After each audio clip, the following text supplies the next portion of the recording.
Aujourd'hui, je vous propose de faire un sac réversible pour toutes les occasions. J'ai décidé de le faire très simple puisqu'il n'y a pas de fermeture à glissière à coudre, il n'y a pas de poche non plus. Les personnes expérimentées pourront en rajouter autant qu'elles le désirent. La base du sac est un carré de 28 cm de côté, 56 cm de longueur au niveau des anses, la hauteur 28 cm. Le sac est réversible si vous utilisez deux tissus extérieurs différents. Quelle est la particularité de ce sac?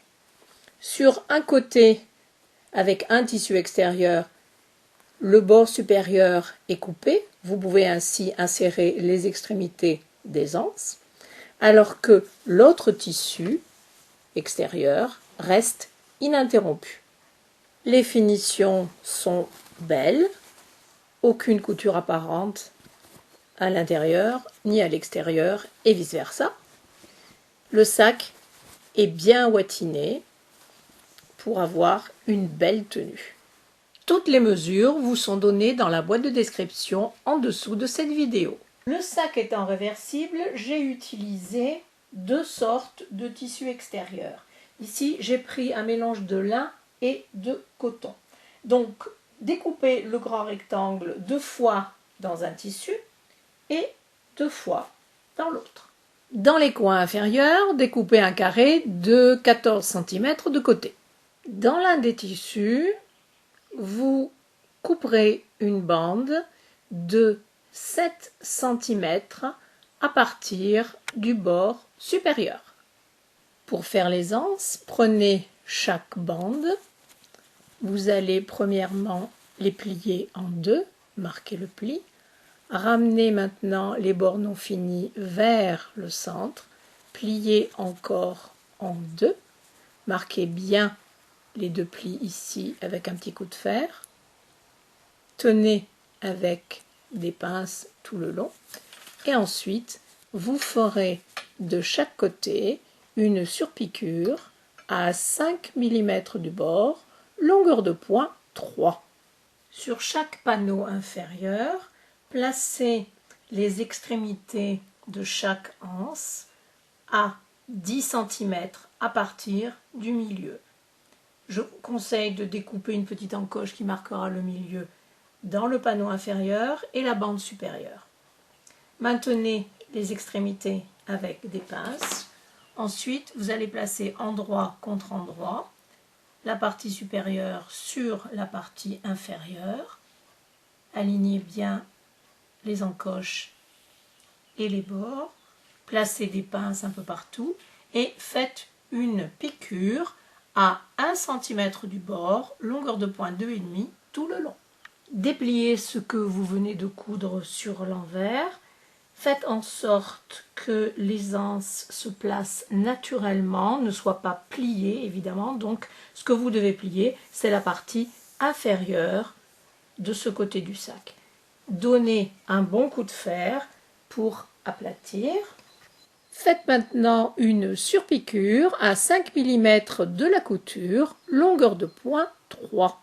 Utilisez l'autre tissu extérieur comme gabarit et découpez du thermocollant que vous repasserez au dos de ce tissu. J'ai utilisé ici de la Vliseline H640, c'est un molleton qui est assez épais.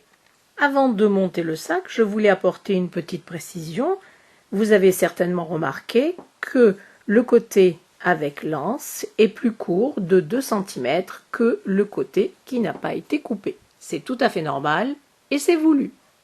Placez une partie de chaque tissu endroit contre endroit. Alignez les deux bords supérieurs. Placez quelques pinces et vous ferez une piqûre à 1 cm du bord, longueur de point 2,5 tout le long. Ouvrez la couture que vous venez de faire et donnez un petit coup de fer. Placez les deux parties du sac endroit contre endroit. Faites bien coïncider les deux coutures précisément. Mettez des pinces ou des épingles tout autour. Du côté où il y a les anses, faites aussi bien correspondre à la couture entre la bande supérieure et le reste du côté. Maintenant, vous allez simplement coudre les 4 lignes droites, ne touchez pas les coins. En ce qui concerne la partie où il y a les anses, laissez une ouverture dans la base de 20 cm de long. N'oubliez pas de faire avant-arrière au début de chaque couture et à la fin. Piqûre à 1 cm du bord, longueur de pointe 2,5. Nous allons maintenant nous occuper des coins. Ouvrez-les.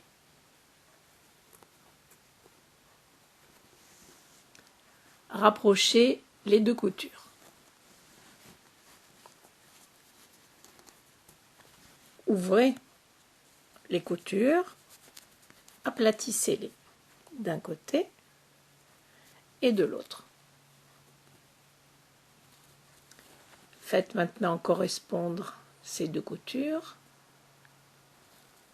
Placez une épingle au milieu, voyez, et ensuite alignez les bords, épinglés.